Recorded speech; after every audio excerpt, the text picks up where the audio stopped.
Chapter 10. Clearing up all doubts, if any existed, of the disinterestedness of Mr. A. Jingle's character. There are in London several old inns, once the headquarters of celebrated coaches in the days when coaches performed their journeys in a graver and more solemn manner than they do in these times, but which have now degenerated into little more than the abiding and booking places of country wagons. The reader will look in vain for any of these ancient hostelries among the golden crosses and bull and mouths which rear their stately fronts in the improved streets of London. If he would light upon any of these old places, he must direct his steps to the obscurer quarters of the town, and there in some secluded nooks he will find several, still standing with a kind of gloomy sturdiness amidst the modern innovations which surround them. In the Borough especially, there still remain some half-dozen old inns, which have preserved their external features unchanged, and which have escaped alike the rage for public improvement and the encroachments of private speculation. Great rambling, queer old places they are, with galleries and passages and staircases, wide enough and antiquated enough to furnish materials for 100 ghost stories, supposing we should ever be reduced to the lamentable necessity of inventing any, and that the world should exist long enough to exhaust the innumerable veracious legends connected with old London Bridge and its adjacent neighborhood on the Surrey side. It was in the yard of one of these inns, of no less celebrated a one than the White Hart, that a man was busily employed in brushing the dirt off a pair of boots early on the morning succeeding the events narrated in the last chapter.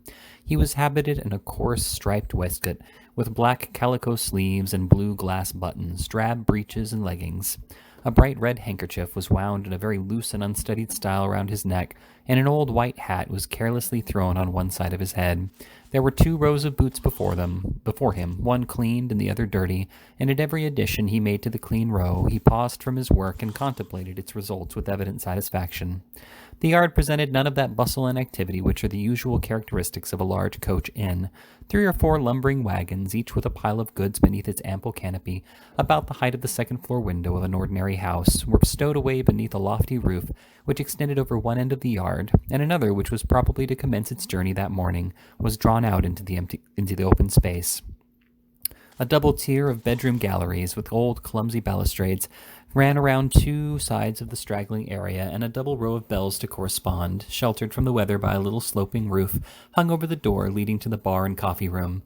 2 or 3 gigs and chaise carts were wheeled up under different little sheds and penthouses, and the occasional heavy tread of a cart horse or rattling of a chain at the farther end of the yard announced to anybody who cared about the matter that the stable lay in that direction.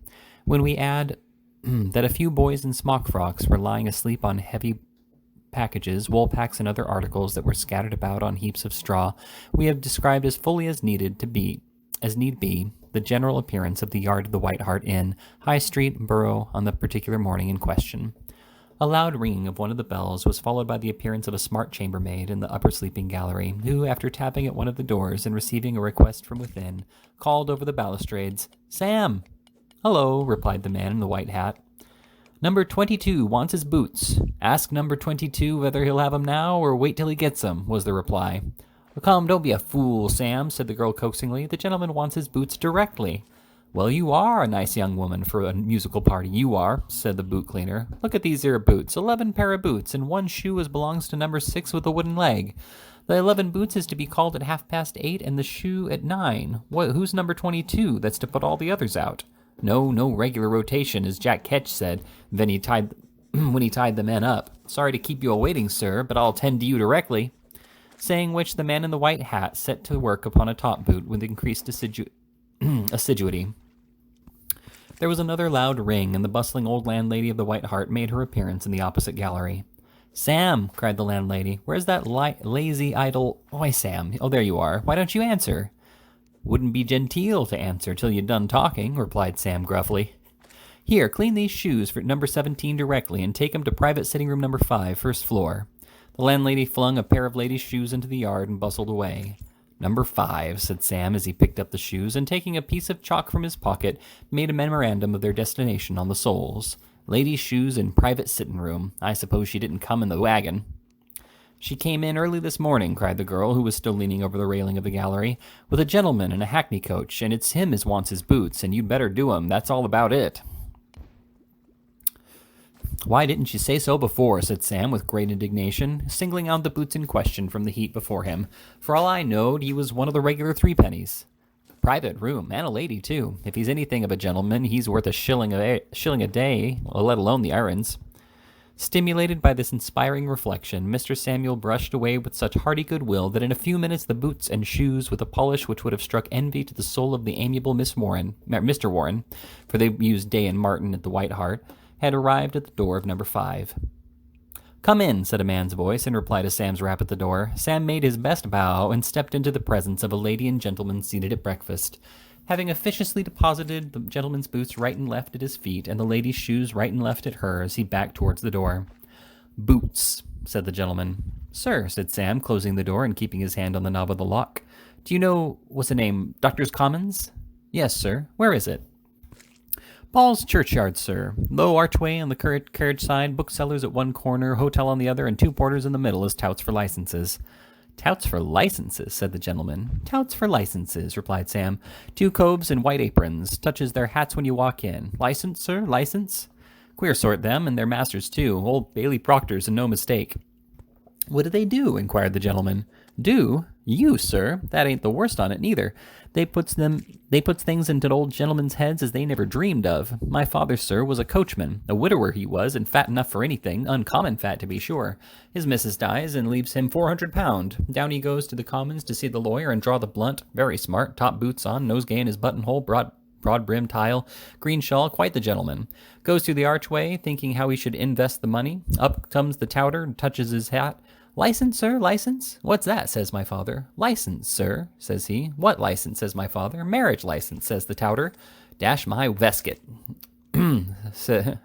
dash my waistcoat," says my father, "and I never thought of that."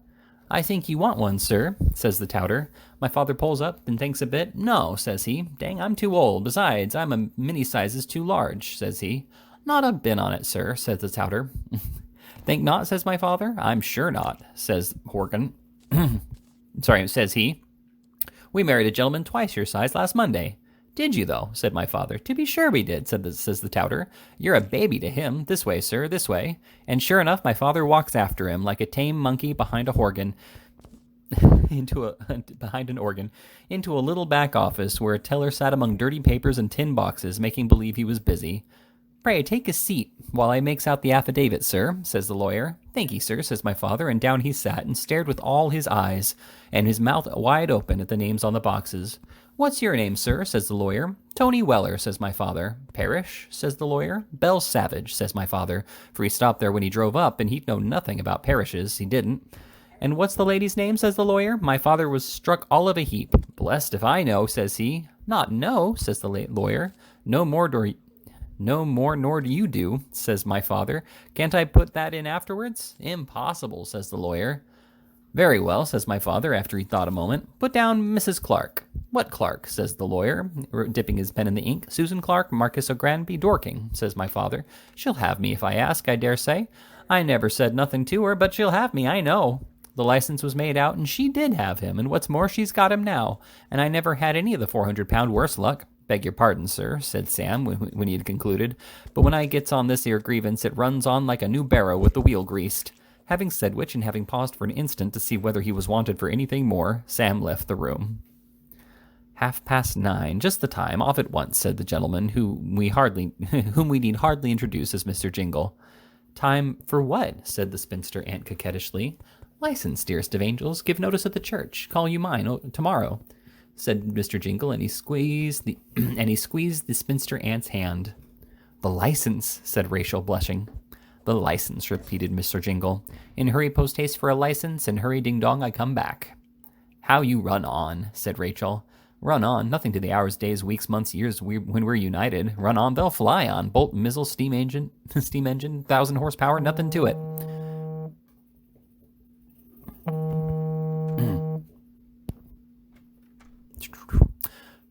Can't we be married before tomorrow morning?" inquired Rachel. "Impossible. Can't be. Notice at the church, leave the license today, ceremony come off tomorrow." "I am so terrified lest my brother should discover us," said Rachel. "Discover? Nonsense. Too much shaken by the breakdown. Besides, extreme caution. Gave up the post-chase, walked on, took a hackney coach, came to the borough. Last place in the world that he'd look in. Ha, capital notion that, very. Don't be long, said the spinster affectionately, as Mr. Jingle stuck the pinched-up hat on his head. Long away from you, cruel charmer, said Mr. Jingle, and Mr. Jingle skipped playfully up to the spinster aunt, imprinted a chaste kiss upon her lips, and danced out of the room. Dear man, said the spinster as the door closed after him. Rum old girl, said Mr. Jingle as he walked down the passage. It is painful to reflect upon the perfidy of our species, and we will not therefore pursue the thread of Mr. Jingle's meditations as he wended his way to Doctor's Commons. It will be sufficient for our purpose to relate that, escaping the snares of the dragons in white aprons who guard the entrance to that enchanted region, he reached the Vicar General's office in safety, and having procured a highly flattering address on parchment from the Archbishop of Canterbury to his trusty and well-beloved Alfred Jingle and Rachel Wardle, greeting, he carefully deposited the mystic document into his pocket and retraced his steps in triumph to the borough. He was yet on his way to the White Hart, when two plump gentlemen and one thin one entered the yard and looked round in search of some authorized person of whom they could make a few inquiries. Mr. Samuel Weller happened to be at that moment engaged in burnishing a pair of painted tops, the personal property of a farmer who was refreshing himself with a slight lunch of 2 or 3 pounds of cold beef and a pot or two of porter after the fatigues of the borough market, and to him the thin gentleman straightway advanced. My friend, said the thin gentleman, you're one of the advice gratis order, thought Sam, or you wouldn't be so very fond of me all at once. But he only said, Well, sir? My friend, said the thin gentleman with a conciliatory hem, have you got many people stopping here now? Pretty busy, eh? Sam stole a look at the inquirer. He was a little high-dried man with a dark, squeezed-up face and small, restless black eyes that kept winking and twinkling on each side of his little inquisitive nose as if they were playing a perpetual game of peep-a-boo with that feature. He was dressed all in black, with boots as shiny as his eyes, a low white neckcloth, and a clean shirt with a frill to it. A gold watch chain and seals depended from his fob. He carried his black kid gloves in his hands and not on them, and as he spoke, thrust his wrist beneath his coat-tails with the air of a man who was in the habit of propounding some regular posers. Pretty busy, eh? Said the little man. Oh, very well, sir, replied Sam. We shan't be bankrupts, and we shan't make our fortunes. We eats our biled mutton without capers, and don't care for horseradish when we got beef. Ah, said the little man, you're a wag, ain't you? My oldest brother was troubled with that complaint, said Sam. It may be catching. I used to sleep with him. This is a curious old house of yours, said the little man, looking round him. If you'd sent word that you was a-comin', we'd ha' had it repaired, replied the imperturbable Sam. The little man seemed rather baffled by these several repulses, and a short consultation took place between him and the two plump gentlemen. At its conclusion, the little man took a pinch of sniff from an oblong silver box and was apparently on the point of renewing the conversation when one of the plump gentlemen, who in addition to a benevolent countenance possessed a pair of spectacles and a pair of black gaiters, interfered. The fact of the matter is, said the benevolent gentleman, that my friend here, pointing to the other plump gentleman, will give you half a guinea if you'll answer one or two— Now, my dear sir, said the little man, pray allow me. My dear sir, the very first principle to be observed in these cases is this. If you place the matter in the hands of a professional man, you must in no way interfere in the progress of the business. You must repose implicit confidence in him. Really, Mr. He turned to the other plump gentleman and said, I forget your friend's name. Pickwick, said Mr. Wardle, for it was no other than that jolly personage. Ah, Pickwick. Really, Mr. Pickwick. My dear sir, excuse me. I shall be happy to receive any private suggestions of yours as amicus curiae. But you must see the impropriety of your interfering with my conduct in this case. With such an ad captandum argument as the offer of half a guinea. Really, my dear sir, really. And the little man took an argumentative pinch of sniff and looked very profound. My only wish, sir, said Mr. Pickwick, was to bring this very unpleasant matter to as speedy a close as possible. Quite right, said the little man. With which of you, continued Mr. Pickwick, I made use of the argument which my experience of men has taught me is the most likely to succeed in any case. Aye, said the little man, very good indeed. But you should have suggested it to me, my dear sir. I am quite certain you cannot be ignorant of the extent of confidence which must be placed in professional men. If any authority can be necessary on such a point, my dear sir, let me refer you to the well-known case in Barnwell and— Never mind George Barnwell, interrupted Sam, who had remained a wondering listener during this short colloquy. Everybody knows what sort of a case his was, though it has always been my opinion, mind you, that the young woman deserves scragging. precious sight more than he did. Hows'ever, that's neither here nor there. You want me to accept of half a guinea. Very well, I'm agreeable. I can't say no fairer than that, can I, sir? Mr. Pickwick smiled. Then the next question is, what the devil do you want with me, as the man said, when he see the ghost? As the man said when he see the ghost. We want to know, said Mr. Wardle. Now, my dear sir, interposed the busy little man. Mr. Wardle shrugged his shoulders and was silent. We want to know, said the little man solemnly, and we ask the question of you, in order that we may not awaken apprehensions inside. We want to know who you've got in this house at present. Who there is in the house, said Sam, in whose mind the inmates were always represented by that particular article of their costume, which came under his immediate superintendence. There's a wooden leg in number 6, there's a pair of Hessians in 13, there's a two pair of halves in the commercial, there's these here painted tops in the snuggery inside the bar, and 5 more tops in the coffee room. Nothing more, said the little man. Stop a bit, replied Sam, suddenly recollecting himself. Yes, there's a pair of Wellingtons, a good deal worn, and a pair of ladies' shoes in number 5. What sort of shoes? Hastily inquired Wardle, who, together with Mr. Pickwick, had been lost in the bewilderment at the singular catalogue of visitors. Country make, replied Sam. Any maker's name? Brown. Whereof? Muggleton. It is them, exclaimed Wardle. My goodness, we found them. Hush, said Sam. The Wellingtons have gone to Doctor's Commons. No, said the little man. Yes, for a license. We're in time, exclaimed Wardle. Show us the room. Not a moment is to be lost. Pray, my dear sir, pray, said the little man. Caution, caution. He drew from his pocket a red silk purse and looked very hard at Sam as he drew out a sovereign. Sam grinned expressively. Show us into the room at once, without announcing us, said the little man, and it's yours. Sam threw the painted tops into a corner and led the way through a dark passage and up a wide staircase. He paused at the end of a second passage and held out his hand. Here it is, whispered the attorney as he deposited the money on the hand of their guide. The man stepped forward for a few paces, followed by the 2 friends and their legal adviser. He stopped at the door. Is this the room? Murmured the little gentleman. Sam nodded assent. Old Wardle opened the door, and the whole 3 walked into the room, just as Mr. Jingle, who at that moment returned, had produced the license to the spinster aunt. The spinster uttered a loud shriek, and throwing herself into a chair, covered her face with her hands. Mr. Jingle crumpled up the license and thrust it into his coat pocket. The unwelcome visitors advanced into the middle of the room. You are a nice rascal, aren't you? Exclaimed Wardle, breathless with passion. My dear sir, said the little man, laying his hat on the table. Pray, consider, pray. Defamation of character, action for damages. Calm yourself, my dear sir, pray. How dare you drag my sister from my house, said the old man. Aye, very good, said the little gentleman. You may ask that. How dare you, sir, sir? Who the devil are you? Inquired Mr. Jingle in so fierce a tone that the little gentleman involuntarily fell back a step or 2. Who is he, you scoundrel? Interposed Wardle. He's my lawyer, Mr. Perker of Gray's Inn. Perker, I'll have this fellow prosecuted, indicted. I'll ruin him. And you, continued Mr. Wardle, turning abruptly round to his sister, you, Rachel, at a time of life when you ought to know better. What do you mean by running away with a vagabond, disgracing your family and making yourself miserable? Get on your bonnet and come back. I'll call a hackney coach there directly and bring this lady's bill. Do you hear? Do you hear? Certainly, sir, replied Sam, who had answered Miss Wardle's violent ringing of the bell with a degree of celerity which must have appeared marvelous to anybody who didn't know that his eye had been applied to the outside of the keyhole during the whole interview. Get on your bonnet, repeated Wardle. Do nothing of the kind, said Jingle. Leave the room, sir. No business here. Lady's free to act as she pleases. More than 1 in 20. More than 1 in 20, ejaculated Wardle contemptuously. More than 1 in 40. I ain't, said the spinster aunt, her indignation getting the better of her determination to faint. You are, replied Wardle. You're 50 if you're an hour. Here the spinster aunt uttered a loud shriek and became senseless. A glass of water, said the humane Mr. Pickwick, summoning the landlady. A glass of water, said the passionate Wardle. Bring a bucket and throw it all over her. It'll do her good, and she richly deserves it. Oh, you brute, ejaculated the kind-hearted landlady. Poor dear.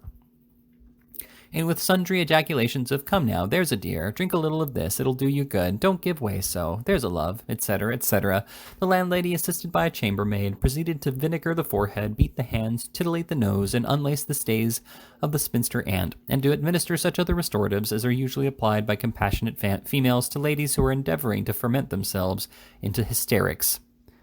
Coach is ready, sir, said Sam, appearing at the door. Come along, cried Wardle, I'll carry her downstairs.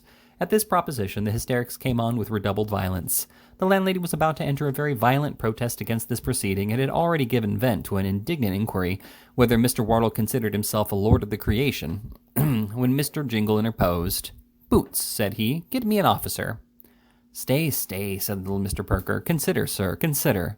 "I'll not consider," replied Jingle. "She's her own mistress. See who dares to take her away unless she wishes it." "I won't be taken away," murmured the spinster aunt. "I don't wish it." Here there was a frightful relapse. "My dear sir," said the little man in a low tone, taking Mr. Wardle and Mr. Pickwick apart. "My dear sir, we're in a very awkward situation. It's a distressing case, very. I never knew one more so, but really, my dear sir, really we have no power to control this lady's actions. I warned you before we came, my dear sir, that there was nothing to look to but a compromise." There was a short pause. "What kind of compromise would you recommend?" inquired Mr. Pickwick. "Why, my dear sir, our friend's in an unpleasant position, very much so. We must be content to suffer some pecuniary loss."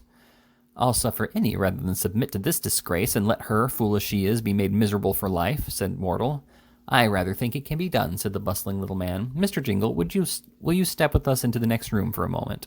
Mr. Jingle assented, and the quartet walked into an empty apartment. "Now, sir," said the little man as he carefully closed the door, "is there no way of accommodating this matter? Step this way, sir, for a moment, into this window, sir, where we can be alone. There, sir, there. Pray sit down, sir. Now, my dear sir, between you and I, we know very well, my dear sir, that you have run off with this lady for the sake of her money. Don't frown, sir, don't frown. I say between you and I, we know it. We are both men of the world, and we know very well that our friends here are not, eh?" Mr. Jingle's face gradually relaxed, and something distantly resembling a wink quivered for an instant in his left eye. Very good, said the little man, observing the impression he had made. "Now, the fact is that beyond a few hundreds, the lady has little or nothing till the death of her mother. Fine old lady, my dear sir."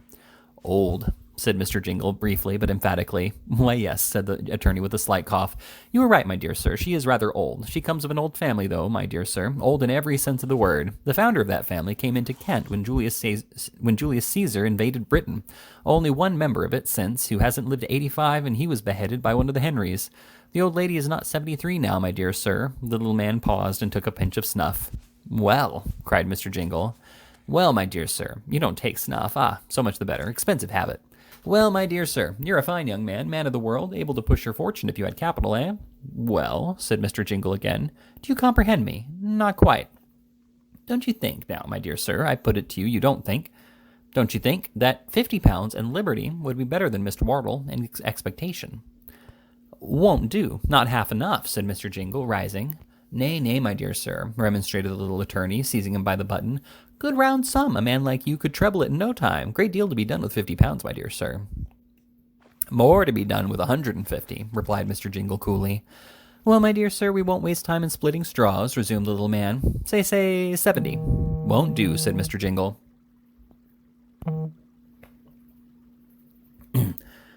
"Don't go away, my dear sir. Pray don't hurry," said the little man. 80. Come, I'll write you a check at once." "Won't do," said Mr. Jingle. "Well, my dear sir, well," said the little man, still detaining him. "Just tell me what will do." "Expensive affair," said Mr. Jingle. "Money out of pocket, posting, £9, license 3, that's 12, compensation 100, 112, breach of honor and loss of the lady." "Yes, my dear sir, yes," said the little man with a knowing look. "Never mind the last two items. That's 112. Say 100. Come." "And 20, said Mr. Jingle. Come, I'll write you a check," said the little man, and down he sat at the table for that purpose. "I'll make it payable the day after tomorrow," said the little man, with a look toward Mr. Wardle, "and we can get the lady away meanwhile." Mr. Wardle sullenly nodded assent.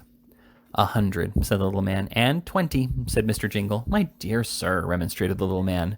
"Give it him," interposed Mr. Wardle, "and let him go." The check was written by the little gentleman and pocketed by Mr. Jingle. "Now leave this house instantly," said Wardle, starting up.